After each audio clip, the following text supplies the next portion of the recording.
Olá pessoal, hoje nós vamos tratar aqui do tema Jesus no nosso curso básico.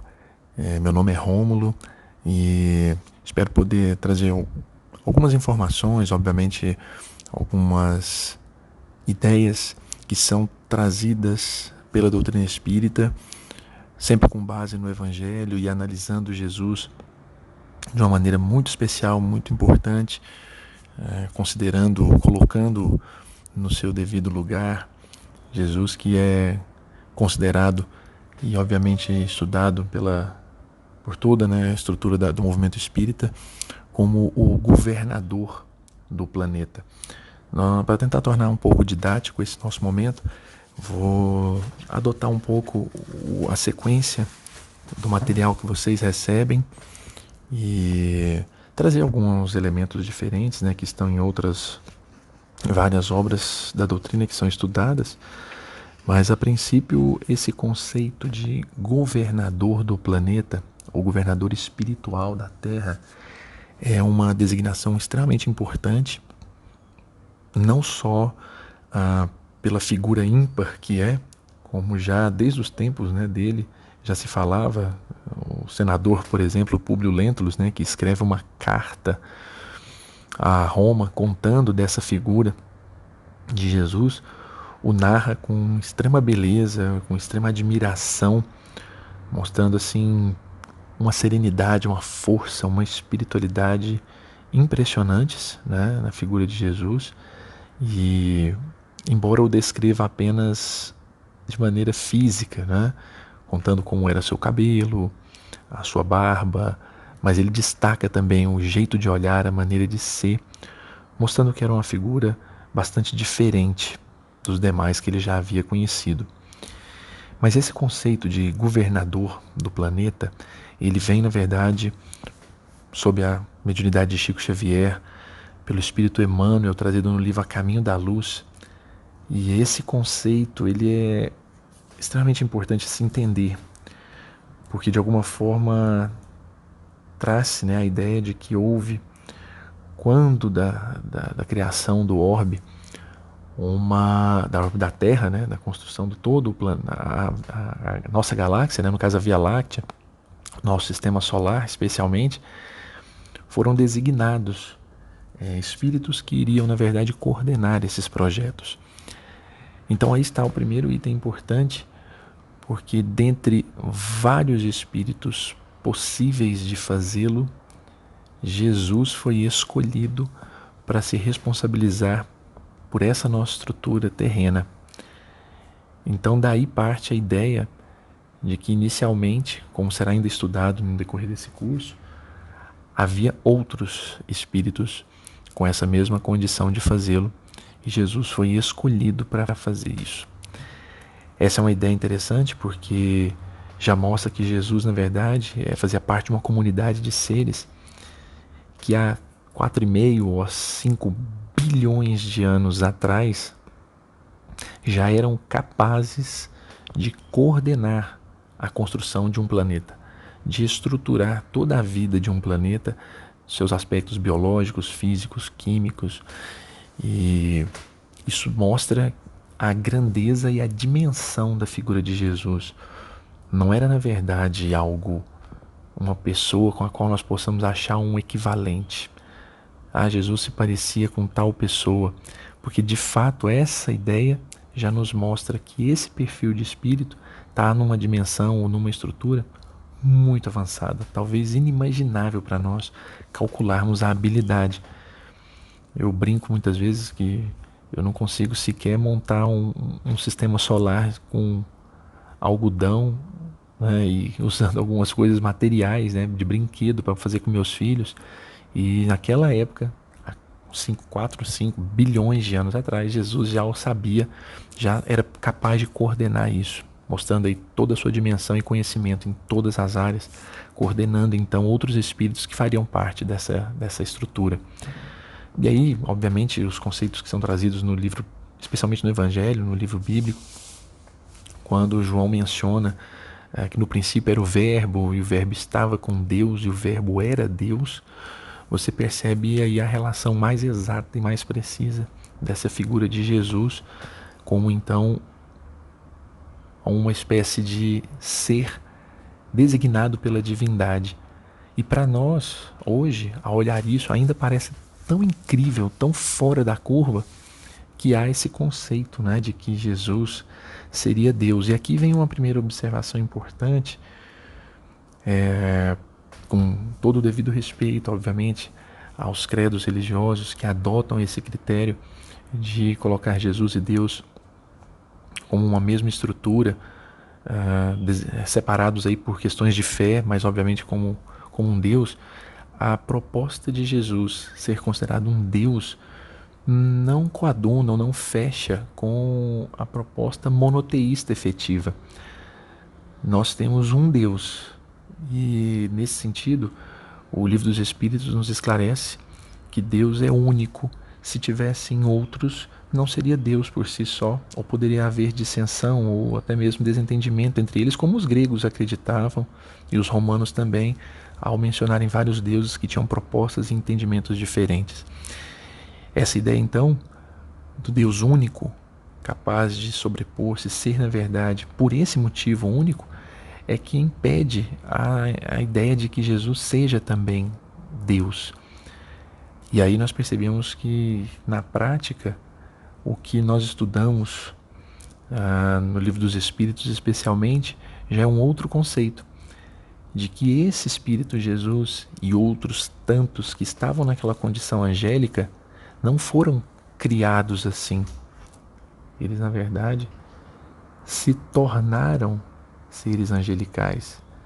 Aos poucos, foram evoluindo, foram se transformando e chegaram a esse patamar, que é o que nós somos convidados a fazer no mesmo sentido, nos dando aí de alguma forma a certeza de que nós também chegaremos nesse patamar um dia. O que causa uma certa estranheza. Muita gente ainda tem assim, a sensação de que isso seria impossível. Mas na prática, com o exercício, com os estudos que ainda serão realizados aqui, não é o caso para hoje, nós vamos perceber que isso está muito mais relacionado à misericórdia, à compreensão e à justiça divina, de nos permitir, na verdade, evoluirmos, alcançarmos e aprendermos com uns, com outros e, obviamente, chegarmos a esse patamar. Não que isso seja um prêmio, é com um imenso esforço. Agora é interessante imaginar que se Jesus há 4 bilhões, há 5 bilhões de anos atrás já estava neste patamar, imaginem quantos séculos, milênios para trás ele já não estaria, na verdade, em desenvolvimento nesse sentido, mostrando aí que, de fato, a criação divina é algo espetacular e transcende muito a nossa capacidade de compreender desde quando Deus trabalha, desde quando Deus opera nesse sentido. Então, o conceito, obviamente, desse Cristo transcendental, um governador, é muito difícil de ser acompanhado por nossas mentes ainda um tanto limitadas. Mas esse conceito, ele na verdade nos mostra, nos dá uma permissão para outro caminho, de entender Deus, Jesus, na verdade, sobre uma presença, ou pelo menos senti-lo, não como esse governador distante.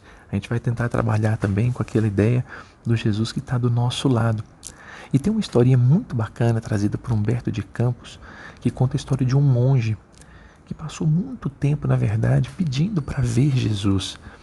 Ele trabalhava, era um homem dedicado, mas ele queria muito ver Jesus, estar com Jesus. E aí, num certo dia, ele, pela manhã, ao fazer suas orações, ele agacha-se, ajoelha-se e faz um pedido muito intenso.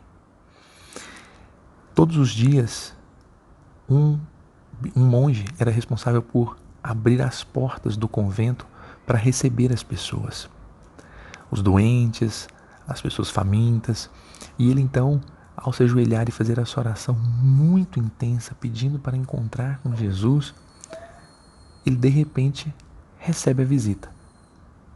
Jesus estava ali, do seu lado, apareceu para ele naquele momento. E na hora que Jesus apareceu, o sino tocou. E ele era o monge da vez.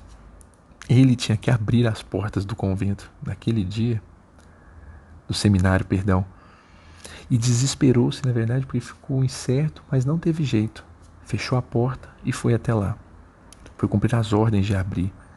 E cuidou do povo, ajudou as pessoas, deu comida àquele que estava faminto, ajudou o doente e ajudou de toda maneira possível. No fim do dia, quando ele voltou, ele olhou para lá e viu que Jesus estava ali, esperando por ele. Então ele ficou estranhou, porque passou o dia todo e tinha deixado ele lá esperando. E aí Jesus então, nessa bela história, diz então a ele: se você houvesse permanecido aqui, ou não tivesse ido, eu teria fugido, pode ter certeza.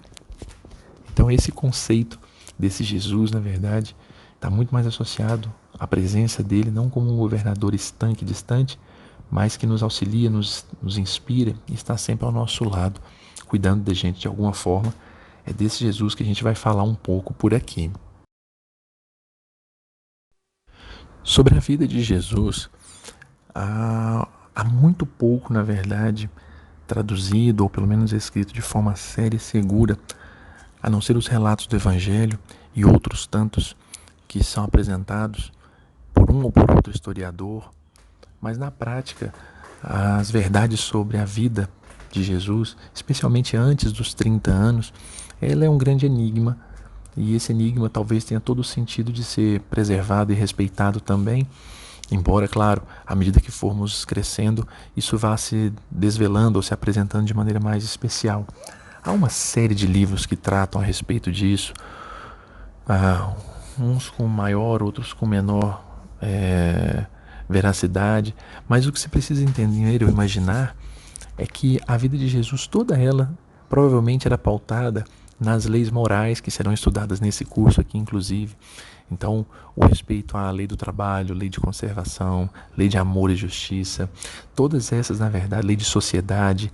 Provavelmente Jesus era um cidadão comum, um cidadão que viveu, na verdade, como os homens viveram, mas obviamente o diferencial não estava no aspecto da cidadania, da convivência comum, estava no aspecto moral.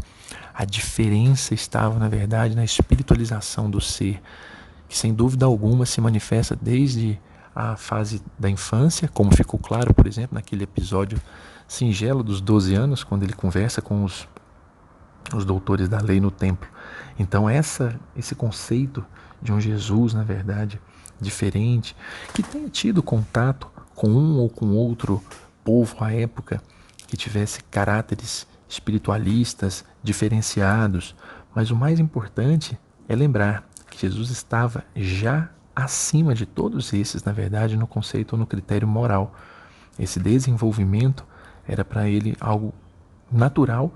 Então, por esse motivo, quando nós falamos ali, até no material do nosso curso, sobre os fatos extraordinários da vida de Jesus, aqui entra um detalhe importante, porque se Jesus era de fato um espírito de tamanha envergadura e ciência, muitos inclusive narram, isso é uma possibilidade muito grande, de que Jesus não tivesse apenas a habilidade na carpintaria que o pai lhe havia lhe passado, mas obviamente o manuseio com esses elementos naturais era algo tão comum a esse espírito que, por certo, pela humildade, e aí fica aqui uma opinião muito pessoal nesse sentido, pela humildade que vem junto com esse ser, permitir ao pai José que lhe ensinasse a entalhar a madeira era muito mais um exercício de singeleza, porque na prática ele com certeza conseguiria fazer movimentar ou pelo menos trabalhar aquela matéria bruta de maneira muito mais intensa.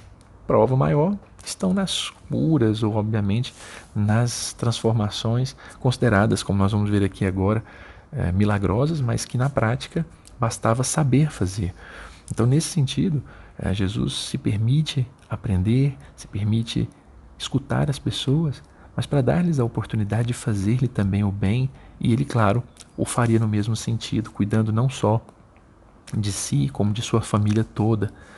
As especulações sobre irmãos ou sobre a mãe de Jesus, elas obviamente, elas aos poucos vão perdendo força à medida que nós vamos percebendo que em nada isso diminui a grandeza de Jesus. É um espírito como outros, e nasceu para poder, na verdade, nos auxiliar. Nesse sentido, quando nós pensamos então nesses fatos extraordinários que envolvem a vida de Jesus, é sempre bom lembrar que ele, na prática, não praticou os milagres como são tradicionalmente mencionados. Porque milagres, para num estudo simples sobre a figura de Deus, são, na verdade, derrogações da lei divina. Então, se algo perfeitamente normal ou natural, dentro das leis perfeitas desse Deus que sabe criar normas tão absolutas que elas não podem ser quebradas, isso nos dá, na verdade, aquela ideia como Kardec já trazia na codificação básica. É uma pergunta até antiga, feita, na verdade, por um grande filósofo, né, Immanuel Kant, questionava aos doutores da sua época no seguinte sentido: Deus pode tudo? E as pessoas respondiam: sim, Deus pode tudo. Então Deus pode criar uma pedra bem pequenininha? Sim, Ele pode. E uma pedra bem grande? Sim. E uma pedra gigantesca, enorme, imensa? Sim, Ele pode. E Deus é capaz de criar uma pedra tão grande, mas tão grande, que Ele mesmo não possa carregar? E aí deixava as pessoas numa situação difícil, porque se elas respondessem, sim, Ele pode criar uma pedra desse tamanho, mas se Ele não pode carregar a pedra, então Ele não pode tudo, então Ele não é Deus. Por essas pequenas dificuldades, né, de acepção da figura divina, é que na verdade Kant entendia que a prática não é perguntar se Ele pode, é o para que Ele faria. Nada na criação é sem um propósito. Absolutamente nada. Nós vamos voltar a falar um pouco sobre isso. E a figura de Jesus representa bastante isso. Para que se derrogar uma lei perfeita? Para que um relojoeiro, como diz Kardec, criar um relógio absolutamente acertado, que não atrasa em nada, e ele mesmo vai lá e atrasa o relógio para mostrar seu poder sobre a sua criatura? É para mostrar na prática que não há sentido no que nós chamamos de milagre como derrogação da lei divina. Mas do contrário, Jesus, ante a sua grandeza, ante a sua evolução imensa, sabia manipular, sabia fazer da matéria algo extremamente usual ou fácil de ser manipulado ou trabalhado. A prova nos outros exemplos que existem sobre curas, é a prova clara de que Jesus tinha uma medicina acima, e muito acima. Não é daquela época, é da nossa época. De qualquer época que nós possamos imaginar ainda, tendo em vista a sua habilidade de fazer isso como se simples fosse. Não é? As ideias de, como mencionado na apostila de cada um aqui, das ressurreições, de fazer as pessoas acordarem, Jesus conhecia hoje coisas que a medicina, na verdade, agora começa a se despertar e perceber. As pessoas que passam por situações em que efetivamente, como dizia Jesus, dormem, não estão mortos. Transformação de água em vinho, coisas que parecem absurdas, como andar sobre as águas, obviamente para nós tem todo um caráter de absurdo, mas como disse, todas essas ideias inclusive surgiram com o decorrer do tempo, talvez não agora, mas com o decorrer do tempo, a leitura do livro A Gênese, que lá tem lá milagres e predições, em que em que Kardec destaca um estudo mais detalhado, não querendo explicar, mas de alguma forma trazendo com base nos conceitos já trazidos pela ciência moderna e também pela ciência dos espíritos, algumas informações a respeito disso para o nosso entendimento. Nesse conceito, cabe aqui uma menção muito especial a livros que têm tratado de Jesus nos dias de hoje, especialmente os livros na área psicológica, como o de Joana de Ângeles, por exemplo, mostrando as passagens de Jesus sob uma ótica de nos acerenar o coração, nos preparar para as dificuldades, né, para as angústias, para as dores, porque muita gente escreve ainda sobre Jesus, traduz suas ideias, seus conceitos, e a gente às vezes fica assim um pouco encantado demais, mas esquece que na prática Jesus de fato só tem sentido se nós imaginarmos, e aí é onde nós conseguimos compreendê-lo, sob o aspecto moral. Não que nós consigamos fazer como ele fazia. Aqui é preciso deixar bem claro que o Livro dos Espíritos, né, quando Kardec pergunta quem é o Espírito, modelo e guia, os Espíritos respondem de forma muito rápida: Jesus. Jesus é o modelo e guia. Agora é óbvio que um Jesus transcendente, fora do padrão, que eu não consigo acompanhar, como é que eu vou tomar isso como modelo e guia? Como é que eu vou adotar um critério de perfeição absoluta se eu não consigo, às vezes, vencer as minhas próprias mazelas pequenas aqui do dia a dia? É por esse motivo que nessa estrutura, que obviamente a doutrina espírita mostra, ela deixa claro que todo esforço, todo empenho, como está lá no capítulo 17 do Homem de Bem, está lá uma narrativa de todos os atributos do homem de bem. E no final Kardec menciona, mas que é o esforço, na verdade. O verdadeiro espírita se reconhece não é porque faz caridade, o verdadeiro espírita não se reconhece. O verdadeiro cristão, por assim dizer, não é porque ele faz isso ou faz aquilo. O verdadeiro espírita se reconhece pelo esforço constante de vencer as suas próprias imperfeições. Então, nesse sentido, vencer as próprias imperfeições é vencer o egoísmo, o orgulho, a vaidade. E nesse sentido, vejam, Jesus, nesta condição de espírito muito evoluído, sujeitou-se a encarnar. Não bastou só construir um orbe planetário, não bastou só elaborar toda a estrutura física, não bastou só, segundo obras também estudadas, recepcionar e trazer cada espírito que aqui encarnou para que pudesse coordenar tudo isso no decorrer de todos esses milênios. Ele veio a nascer aqui. E essa ideia de Jesus nascer num corpo, quando há bilhões de anos já não precisaria disso de jeito nenhum, mostra aí, obviamente, um exemplo de humildade absoluta e que se permitiu, de alguma forma, sujeitou-se, inclusive, às mazelas daqui, como se o mundo estivesse vencendo desde o seu nascimento. O nascimento é simbólico, porque ele mostra ali uma manjedoura. Ele poderia ter nascido de alguma forma em qualquer lugar que quisesse, mas fez muita questão de estar próximo dos elementos animal, hominal, mineral e espiritual, por certo, uma vez que uma pleiade de espíritos do bem vinha em forma de luz recepcionar. E obviamente no seu desencarne, simbólico também, chamado por todos os estudiosos como o imolado na carne, ele então precisou passar por experiências como essa para que pudesse nos ensinar de alguma forma também. Então a grande questão que envolve Jesus para nós hoje é exatamente perceber a observância da lei de Deus, tentar de alguma forma compreender a maneira como a qual ele agia, para que a gente possa imaginar a possibilidade de adentrarmos ou tornarmos de alguma forma esses espíritos, né, esse espírito de luz que a gente imagina. Acho muito legal quando Paulo fala na carta aos Filipenses, Jesus aniquilou-se a si mesmo, tomando a forma de servo e fazendo-se semelhante aos homens.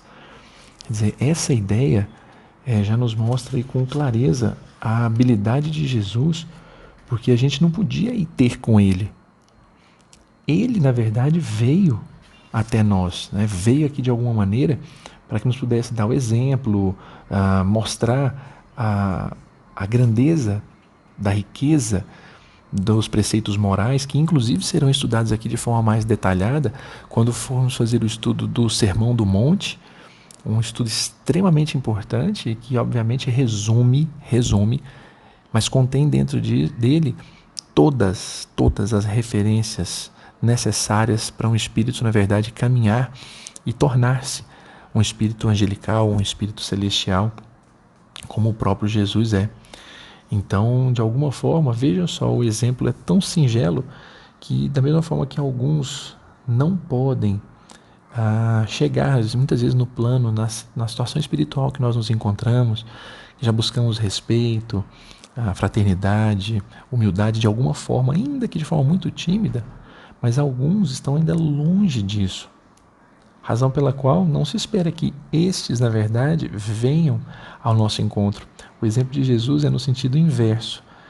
É que, na verdade, nós é que devemos ir àqueles que precisam, aniquilando-nos, né, como diz Paulo, para que a gente possa, no fundo, fazer como Jesus fazia.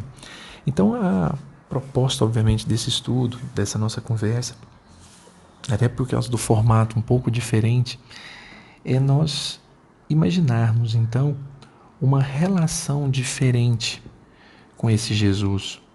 Uma relação diferente que eu digo no sentido de onde nós vamos procurar por Jesus. Os livros, obviamente, vão nos trazer muitas informações, mas os livros existentes hoje, eles tratam muitas vezes de um Jesus filosófico que trouxe, na verdade, uma orientação moral especial, diferenciada. Mas esse conceito de imaginar um Jesus, obviamente, diferente, um Jesus no outro, naquela famosa frase, né, que é trazida no Evangelho de Mateus: pois tive fome, me deste de comer, tive sede, me deste de beber, fui estrangeiro, né, e me acolheste. Essas propostas de encontrar Jesus é exatamente no sentido de nós irmos ao encontro daquele que padece ou que sofre, esteja ele em casa, na família, para que a gente possa sentir um pouco porque sim, Jesus é modelo e guia. Porque do mesmo jeito que esse Jesus interessante chama a atenção, que nós imaginamos esse Jesus absolutamente transcendental, o governador, mas esquecemos do Jesus que se emociona, do Jesus que ri, do Jesus que chora. No Evangelho de Lucas, basta ver o momento em que Jesus estava em oração profunda, que inclusive narra-se um suor com sangue, na verdade, mostrando ali também uma figura de intenso sofrimento, mas não o sofrimento que nós estamos acostumados, não é o sofrimento que nós idealizamos aqui, mas aquela sensação, na verdade, de Jesus estar vendo no outro, por mais que o esforço estivesse sendo feito, e ele que tinha consciência clara de que não iria se alterar ali, os homens não iriam mudar do dia para a noite. Ele sabia que mesmo havendo um livre-arbítrio, que vai também ser estudado em momento oportuno, isso na prática não ia se consolidar ali, tanto que ele já falava de futuro, do Consolador prometido que chegaria, mostrando na sua ciência, na sua sabedoria imensa de homem que olha como que do alto do monte, não é? Para quem está olhando do alto do monte, vê com clareza tudo que vai acontecer lá embaixo. Mas para quem está lá embaixo na planície, não consegue antever episódios de encontrar, por exemplo, alguém que vem no caminho contrário. Mas Jesus, em sua sabedoria e ciência, conhecia isso. Então ele não tinha nenhuma expectativa de que as coisas acontecessem imediatamente. Não mesmo. Mas, por óbvio, sentia as pessoas na verdade. E ele percebia o quão duro era. E curioso que no Evangelho de Lucas, quando ele estava nesse momento de oração, antes de todo o desenrolar de sua prisão e crucificação, menciona-se que um anjo veio do céu a consolar. Um anjo que vem do céu a consolar Jesus me dá a certeza de que Jesus ou era um igual ou era um maior. Porque eu não poderia imaginar que alguém menor ou que não compreendesse Jesus pudesse consolá-lo. O que eu queria dizer para Jesus nessa hora? Mas diz que um anjo veio a consolar. Então, para mostrar que, obviamente, Jesus tinha alguém igual ou ainda maior que pudesse consolá-lo, mostrando aí de novo a sua humildade, que mesmo como governador do planeta, recebe de Deus um consolo, um carinho, um afago. O que dizer nós, ainda pequenos aprendizes nesse sentido?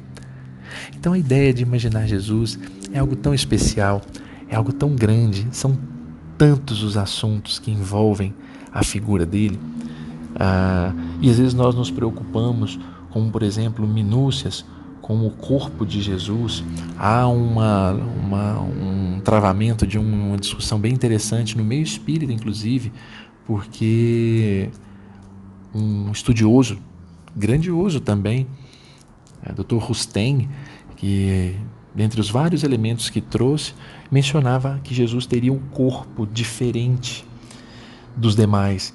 E Kardec não ia ao encontro dessa alternativa, porque entendia ele que, na prática, Jesus, que não veio destruir a lei, mas dar-lhe cumprimento, não faria uso de algo diferenciado, porque isso envolveria exatamente uma quebra dessa lógica de perfeição divina.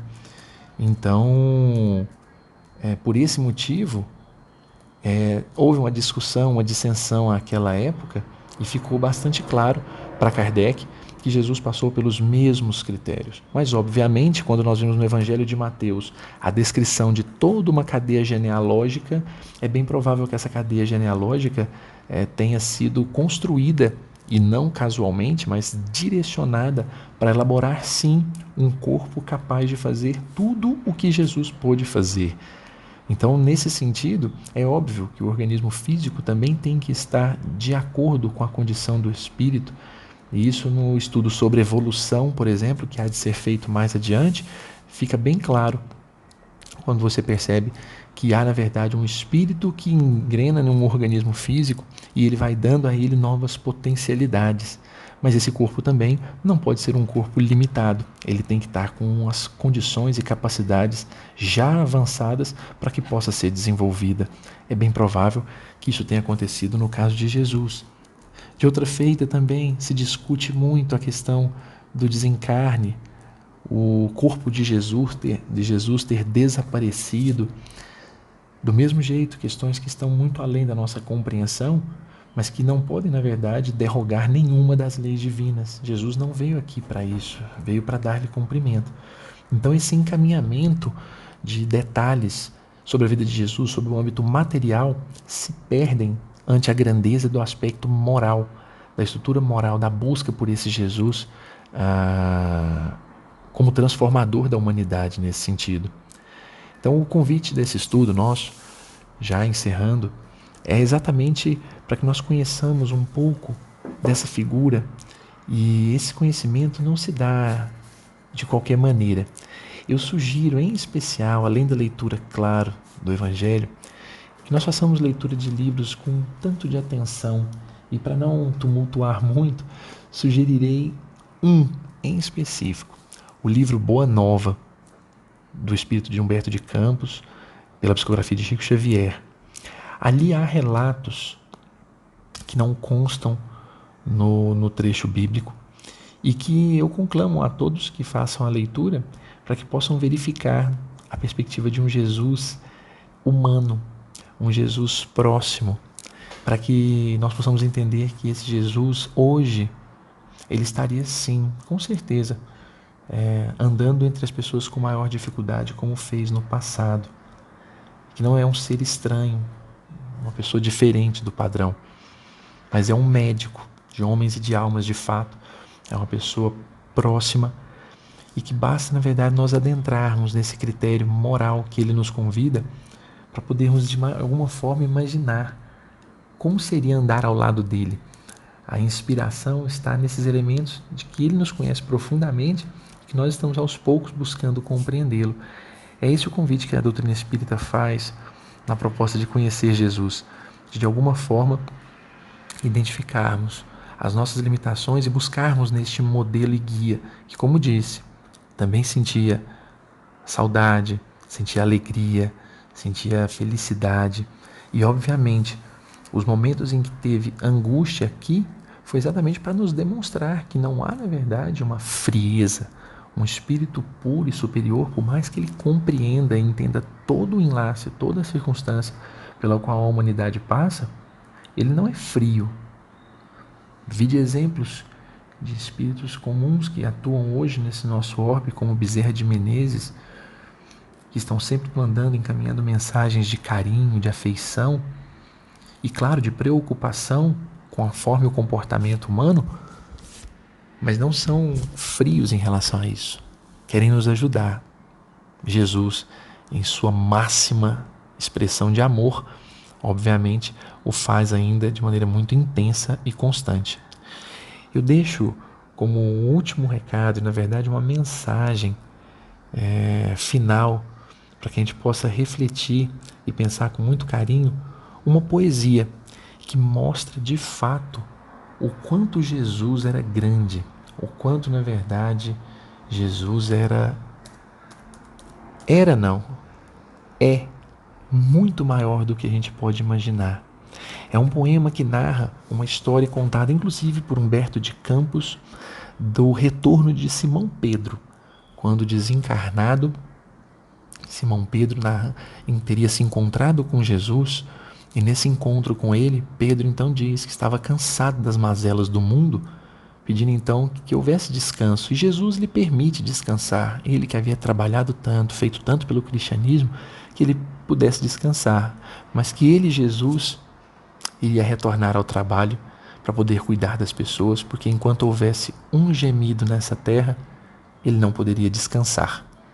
Então aí está a grandeza e a figura de Jesus sob uma ótica não transcendental, não mística, mas um Jesus de fato que foi criado simples e ignorante, passou por todas as etapas de evolução, tornou-se um ser angelical, foi designado por Deus para cuidar dessa orbe e sabe-se lá Deus de outras quantas, mas capaz de fazer isso, e veio fazendo isso com esmero, com zelo, mandando mensageiros aos poucos para que pudesse auxiliar tanto antes da sua vinda quanto depois da sua vinda, coordenando esse mundo com muito amor para que pudesse cuidar de nós. Diz assim, então, encerrando a nossa conversa: Simão Pedro desperta além da vida humana, retoma pouco a pouco as forças da memória. Terminara por fim a luta insana do flagelo por grande pesadelo, recorta a cruz do fim levantada ao avesso, que aceitara na terra por vitória. Sabe que está no além, pensando em recomeço do próprio apostolado. Onde estaria o mestre amado? E os outros companheiros de ânimo nobre e forte, que o haviam no mundo precedido, sob a perseguição sem pausa e sem sentido, ao encontro da morte? A brisa da manhã suave e cristalina trazia-lhe o perfume ao leito novo e alvo. Indagara Simão: que surpresa teria?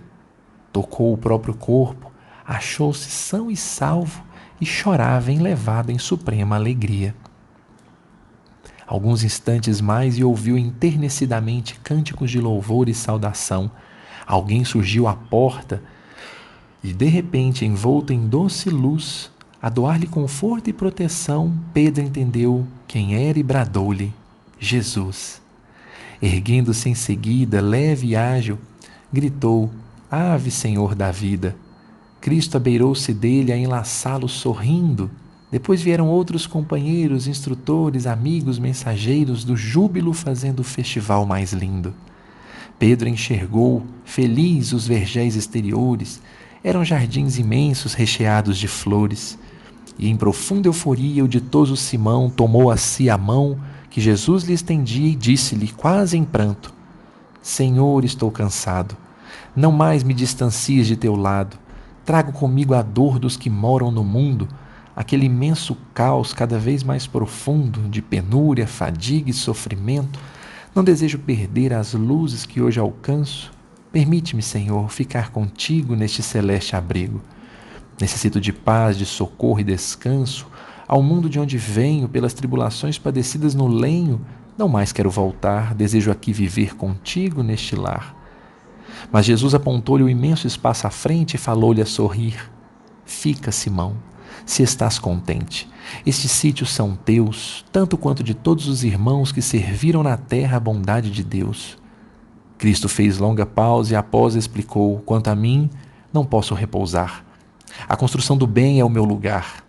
Ouve, Simão, enquanto houver na terra um só gemido, numa gota de pranto, enquanto houver no mundo um coração caído, devo esforçar-me por permanecer no trabalho do amor que é meu dever.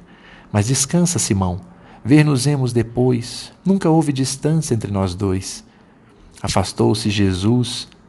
Entretanto, Simão, fitando o excelso amigo, bradou sem vacilar: Senhor, eu vou contigo.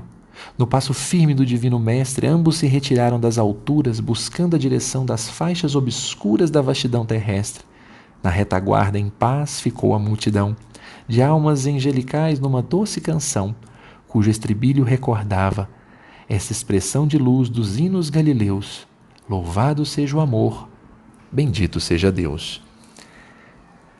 Na verdade, esse trecho ele é do livro Alma e Vida, de Maria Dolores, extraído, né, e trabalhado de forma poética para que pudesse ser trazido a vocês.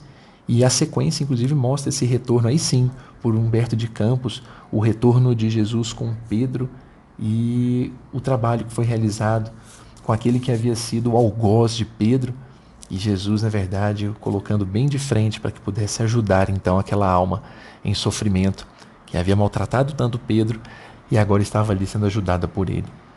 É isso, meus amigos. Há muito se falar, há muito se estudar sobre Jesus, mas de alguma forma a perspectiva da moral é que é o grande trabalho a ser realizado, e isso vai ser feito no decorrer dos próximos estudos, deixando aqui um pouquinho dessa mensagem sobre esse grande médico, esse grande amigo, esse grande governador, esse grande irmão que é Jesus. Um abraço a todos.